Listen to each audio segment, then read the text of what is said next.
Hi friends at home, welcome back for another Tots at 10 where we're going to meet one of our very special ambassador friends. And I am so excited for you guys to see today's animal. You might have already seen him visiting Jungle Jen, but today we're going to get the chance to see him explore a new area and learn all about him. So my animal has really long nails. My animal also has a really long nose. And my animal is covered in a shell. So let's think about who that could be. So today I brought our friend Spock, our three-banded armadillo, back for you guys to meet him. And you may be wondering why we call them a three-banded armadillo, right? It's kind of a unique name, but they get their name because of the bands on their back. And you can see those three bands, so 1, 2, 3. And that's where they're going to get the name from. And as I mentioned, I gave you guys those hints. I said that he has a really long nose, so we can check that nose out. I also said that they have really long really long nails. And then I mentioned that they have a shell. And so our armadillo is covered in 2 types of shells. So we got the front one here and our back one over here. And so I'm going to give Spock here, our armadillo, a chance to explore around in his new home or his new setup where he can exercise. So let's see what he would like to do. Armadillos, they are native to South America. And in South America, they're going to be found in the grasslands and a little bit of forest areas. So they have to have some features to help them where they live. So one of those features I mentioned are going to be those long nails for digging. They need to be able to dig in the dirt and in the grass to help them find their tasty food. So today I gave Spock something a little different. I gave him some dirt to play with and to dig in. And this is going to be new for each of us. So let's see what he decides to do with this dirt today. Maybe he's going to use those long nails to help him dig in the dirt. In the wild, he would use those long nails to help him dig through the dirt to find some tasty food. What do you guys think Spock here might eat?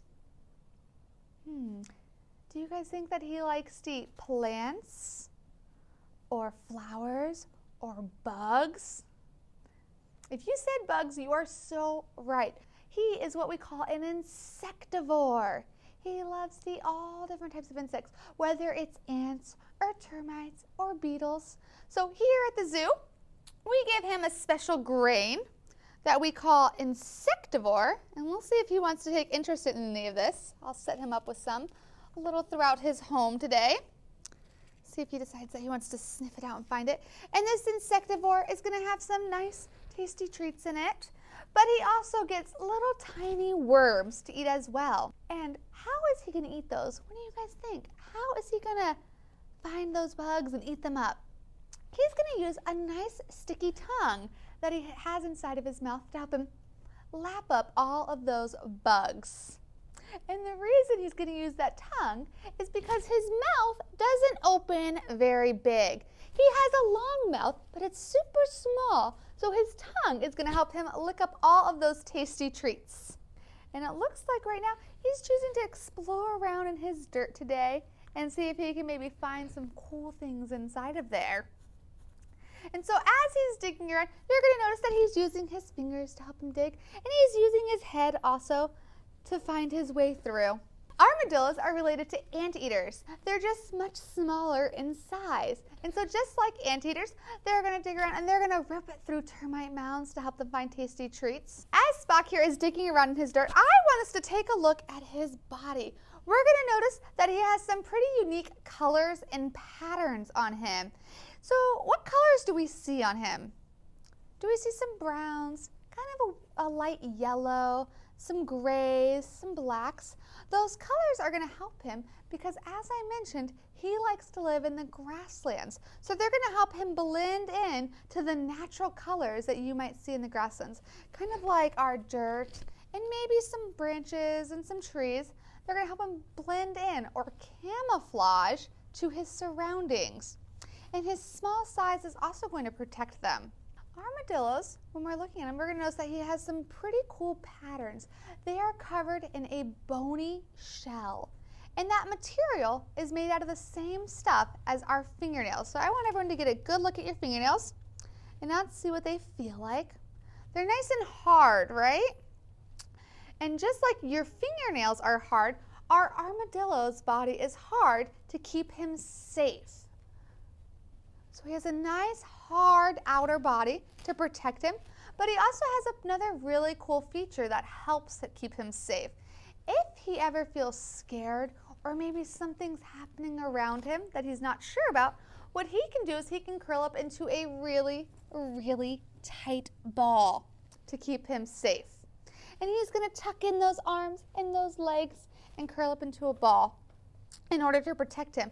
And then all that will be left is that hard outer body protecting him.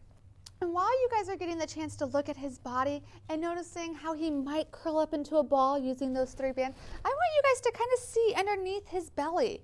You might notice some hair sticking out. So he doesn't have hair on his head like you and I. Instead, he has hair on his belly. And that's because just like you and I, Spock here is a mammal. So he is covered in hair on his body. And we can see those little tiny hairs sticking out underneath here. So for my friends at home today, I want to give you guys a nice, fun challenge. I want while you guys are walking around or looking in your house to find all the things that look like a ball in your home. All the things that are circular. So you guys are going to go on a nice scavenger hunt throughout your home or maybe even outside and look for things that are round like a ball, that are maybe the same size as Spock here as well. But I want to thank you guys for tuning in today. I hope everyone has a fabulous day.